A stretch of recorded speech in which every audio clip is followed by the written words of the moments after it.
Halo semuanya, nama saya Rian Darmawan dan NPM saya 0221222139. Saya akan berbagi sedikit mengenai apa yang sudah saya pelajari tentang makroekonomi. Dan mari kita belajar melalui bursa yang sudah dibagikan.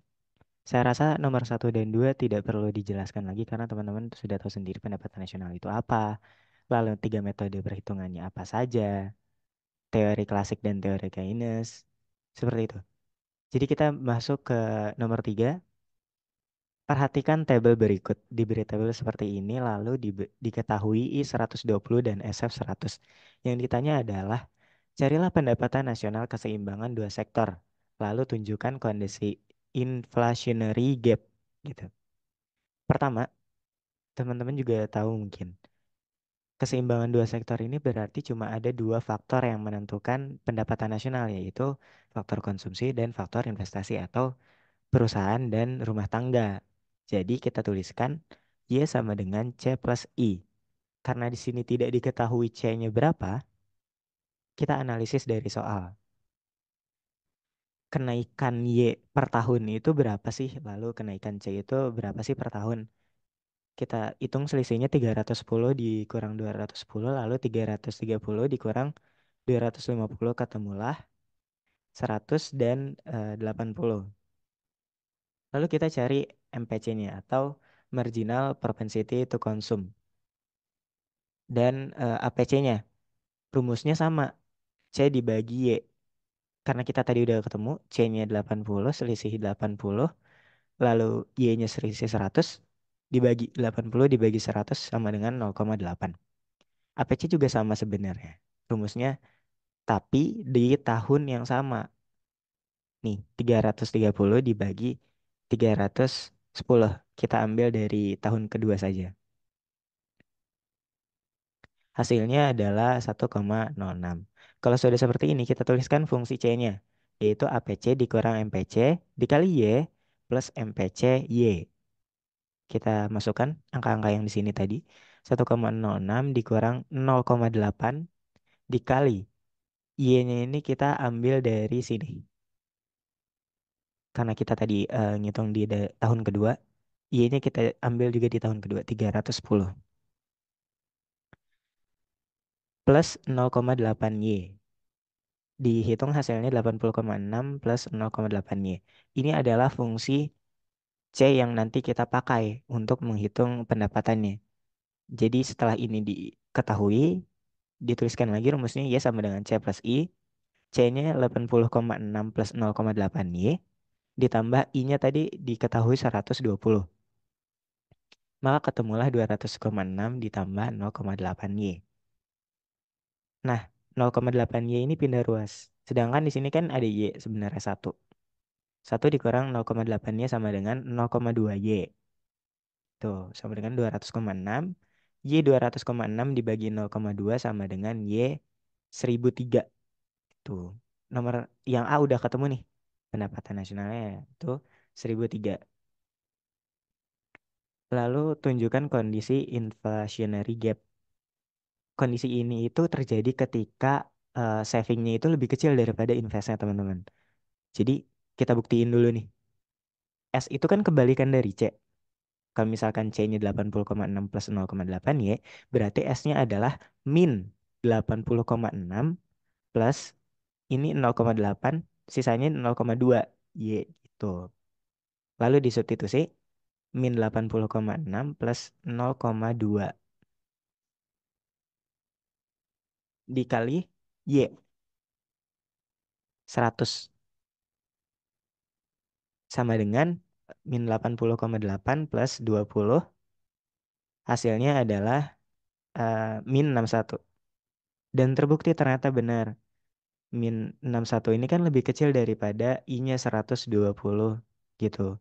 Kalau udah seperti ini, kita tuliskan rumus inflationary gap-nya, yaitu I sama dengan SF. I dikurang SF, sorry.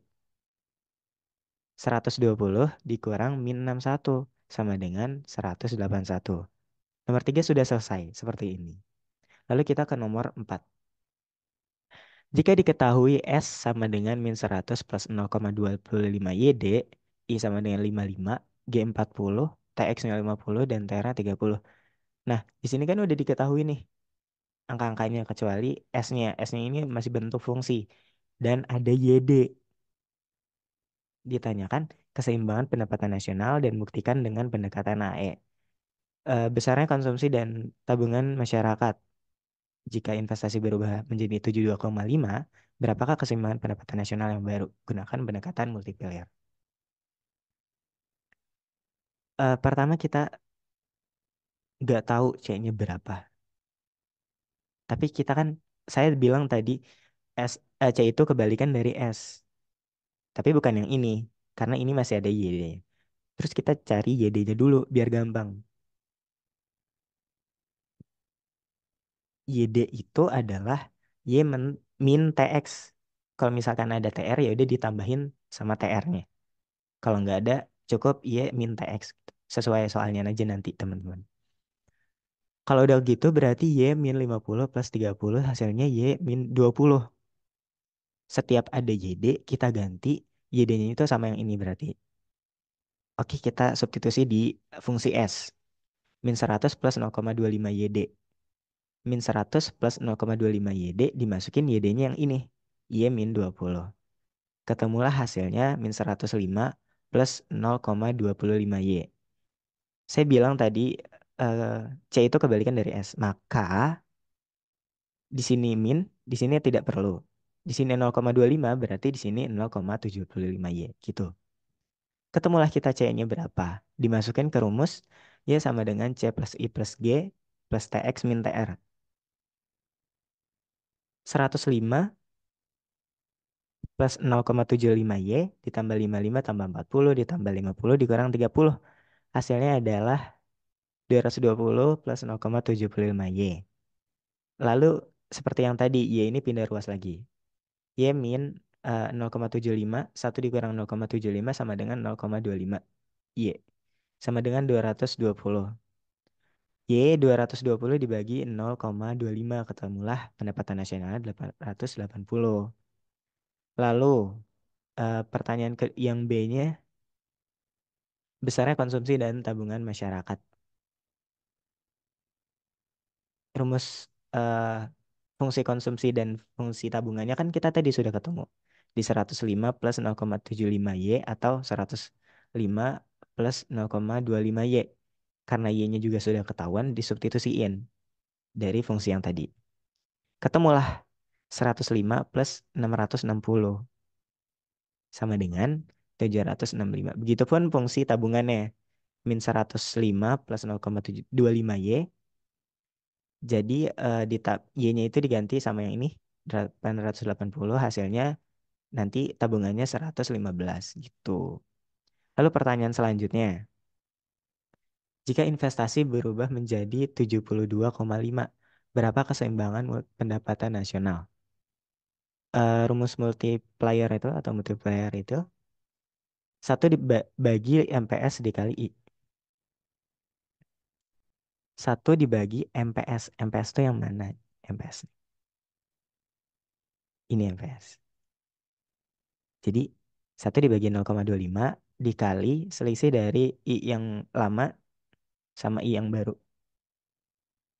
4 dikali 17,5 sama dengan 70. Ini adalah selisih dari investasi yang baru nih. eh Sekarang tinggal cari Y yang lamanya. Tadi kan udah nemu 880 ditambah sama Y yang barunya, selisih Y barunya 70. Jadi kalau misalkan investasinya naik 72,5, pendapatan nasional yang baru itu sebesar 950.